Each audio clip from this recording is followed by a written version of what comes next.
Why don't we discuss that and other matters of the day, bringing in our political panel, and joining us right here in the studio, we're pleased to say once again, Labor MP Patrick Gorman. Welcome, Pat. And Liberal MP James Stephens is here, face to face, both of you. Why don't we start with you, Patrick Gorman? The changes in mood that are intended by rule changes and what have you, question time rule changes as well. Do you think they're working? I know we've only had one sample session of question time so far, but it's still pretty robust sort of exchanges there. I mean, you're being hit by James's side with questions about, you know, the conduct of union officials. Are we going to see a kinder, gentler parliament? Well, it is a big week for Australia. We've obviously got the opening of the 47th Parliament. We've got the closing of Neighbours tomorrow night. There's a lot of emotions in the country this week. But I've been encouraged by what I've seen so far in the new Parliament, both the tone of the first speeches that we've seen, the optimism from members on all sides about what we can achieve through Australia's democratic processes. I'm encouraged by the changes that we've put forward to improve the standing orders, to make sure that more members can participate in debates, and that we can have the urgency that sometimes is needed for legislation.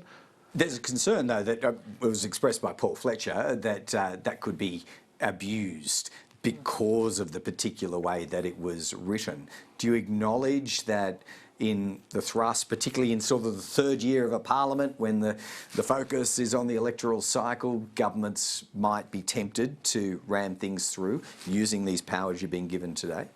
Not really. I didn't see when there was urgent legislation pushed through by the government that Paul Fletcher was a part of. He didn't seem to be particularly concerned about those things. So, you know, maybe he's learned some things over the last few months. I don't know what's changed in his views. But no, this is a pretty reasonable... We're not saying that we are doing this for a particular piece of legislation. We are saying to the Parliament, here is, when there are those moments that things are urgent and members want to have their say, and we need the Parliament to do its job of passing legislation, this is how we propose to do that. And I think actually it's about being more open and more honest with the Parliament rather than just using gag clauses or ramming things through.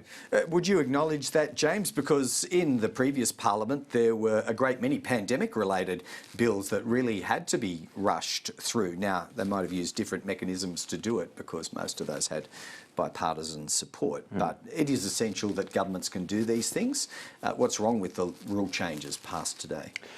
Well, for the very point you've made, Greg, of course we haven't needed these rules to do these things in a bipartisan way in the past. What this effectively allows the government to do is conflate debate down, limit the ability of the Parliament to act. We've seen a different Tony Burke today, of course, to the one that we had in the previous Parliament when he was on the other side of these arguments. So the leopard has changed his spots in that regard.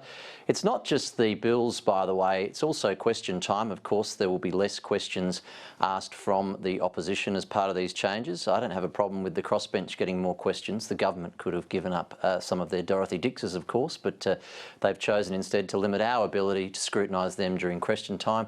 That's regrettable, but they can explain why they've got a different view of the way the Parliament should operate now than it did in the last term. We can't do anything about it. They control that chamber. They got these rules through despite our opposition, and that's the strength of them using their numbers to curtail the democratic process. Yeah, just on question time, it does have to be proportionate, doesn't it? Why weren't there equal proportions taken from the government side as the opposition? Well, the government and the opposition, because of the decision of the Australian people, don't have equal proportions of members in the House. Of course, the Australian people have chosen to put 77 members from the Australian Labor Party into the House of Representatives. You've got then, of course, independents, Greens Party. Yeah, it's accommodating them that's the issue, isn't it? Yeah. They're representatives and they have electorates to represent. So I'm pleased that we'll hear their questions. The opposition today chose to ask lots of questions on one particular topic, so it's not like they were trying to get through more issues that they couldn't get through. They chose to stay very focused on one particular issue, so I don't think we lacked any debate on the things that were important to the opposition today, and then they even went further with the MPI on the same topic. Right. So, you know, if they've only got one topic, it's a bit hard for them to be complaining about not having more questions. One topic with multiple rounds of questions. Obviously, your side, James, feels that there's some benefit to really pursuing this fold down of the Construction Commission, but deliberately tying the Prime Minister in here with questions about rogue officials who have committed criminal offences. Where does that leave the dignity and tone of the House? Is that deliberate tactic there?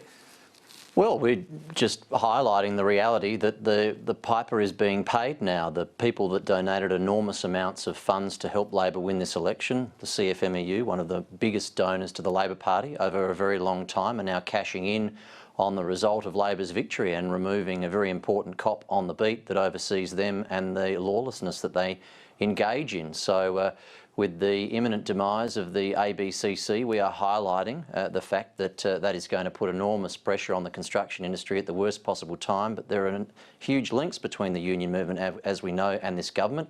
And it's quite right that we highlight them and hold them to account over what is going on between the relationship of financial donations from unions to this government and changes to legislation that this government are enacting after they get the benefit of those donations by winning an election. All right, now that's your point to make. I guess they would argue, we won't extend this topic of conversation, but Labor, of course, are arguing that they have a mandate because they took this particular initiative to the election. Climate legislation now before the House, along with about 11 other bills I counted today.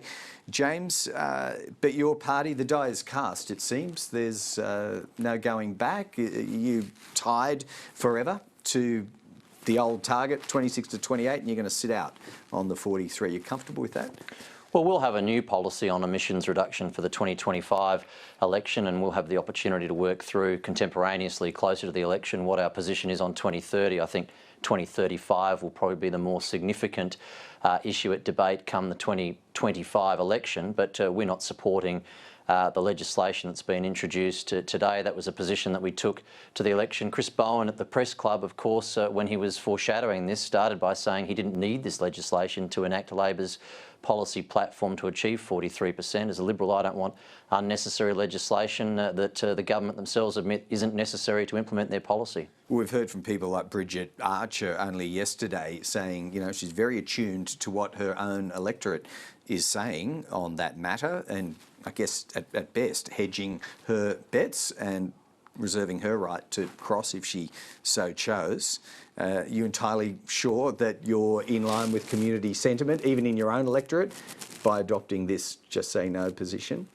Well, Bridget's entitled to reserve her position on this, and I won't speak for her, but look, I'm very comfortable that when I seek re-election in 3 years' time, I'll be part of a process developing our climate change targets. We, of course, are committed to net zero by 2050. I'm very pleased with that position that we achieved in the last Parliament.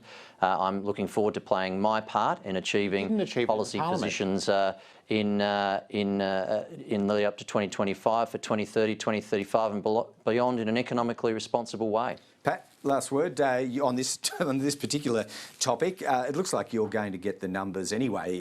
The opposition can sit it out, vote no, and they appear like they will. Vote no, kick it down the road. That's what the coalition does every time. It's what they've done for the last 10 years. It's what they're going to do for the next 10 years. I hope that some members of the coalition speak sense and possibly even vote with sense. The people of Australia were consulted on our plan for net zero by 2050 in law and our plan for 43% emissions reduction by 2030. We went to the Australian people, they gave it the green light. We need to make sure that this is put through the Parliament as was promised to the people of Australia. That's what we're going to do. What the opposition choose to do is a matter for them, but I think they'll be held accountable again at the next election if they continue to try and block action on climate change. Sure. All right, inflation and economic management, big talking point of the day after those quarterly figures came out. Jim Chalmers is obviously softening us up, preparing us for some unspecified decisions that are going to have to be made after his economic statement tomorrow. Does that mean that there is nothing left in the kitty to soften the cost of living pressure over and above what was promised at the campaign? Well, I think firstly for the people of Australia, they didn't need the 6.1% inflation figure to know that cost of living is going up, and they are feeling that every time they go to the shopping centre, every time they go to the supermarket.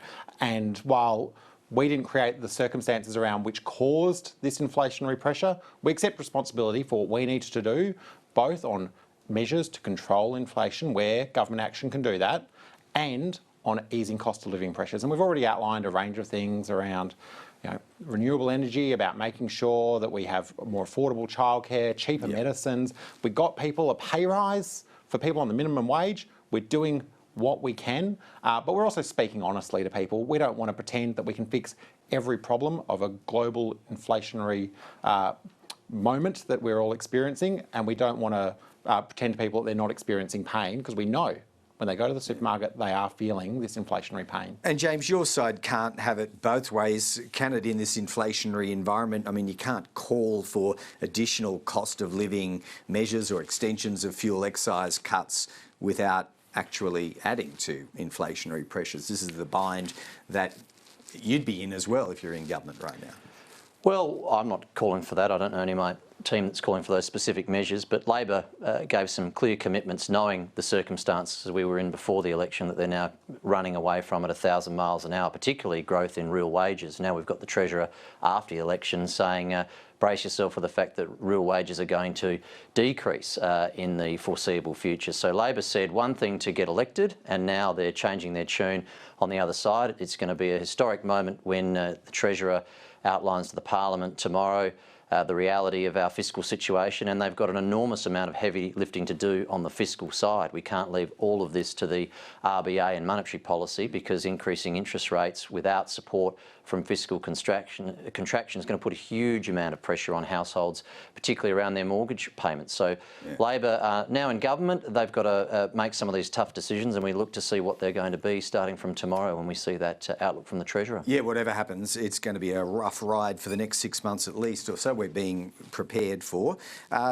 Pat Gorman, finally going back to the matter of the conduct of the House, there's no late night sittings that stretch on into the wee small hours. That means evenings might be opened up for other pursuits. And tomorrow night, the Neighbours finale might be one of those. Can we count you as one of the millions of Australians who'll be strapped to the couch in your office watching this episode? Look, I've got the family here in Canberra, so hopefully I'll have made it back to the hotel in time to watch that historic moment. I take it you're a mad fan in another age, a younger life. Look, I'm not a mad fan of Neighbours, but it's just been around my entire life. Right. It is part of Australia. It's iconic. It's part of how we've sold Australia to the world through Charlene, as we would know as Kylie Minogue, Nina Tucker, who is Delta Goodrem, all these international artists. You're rattling them all off now. Rattling off. I don't want to forget Toadfish, everyone's favourite. But it is a moment for our nation, and I also want to say to everyone who's worked on that program over the years, people who produce Australian drama, Australian content, people in the arts community, that amazing part of our economy. It is a loss for our country. It did happen under the former government, but I don't blame them for closing Neighbours. It's a big loss, and I just want to say to everyone, whether they be the makeup artists, the costume team, the staging team, the writers, the producers, the technical crews, all the best. Enjoy your celebration tomorrow night. Now, best wishes to all, and thanks for sharing your private pleasures around Neighbours. Patrick Gorman, James Stephens will leave you out on this one. Fine by me. Goodness knows what you're doing tomorrow night. But anyway, thanks to both for joining us in the studio. Thank you.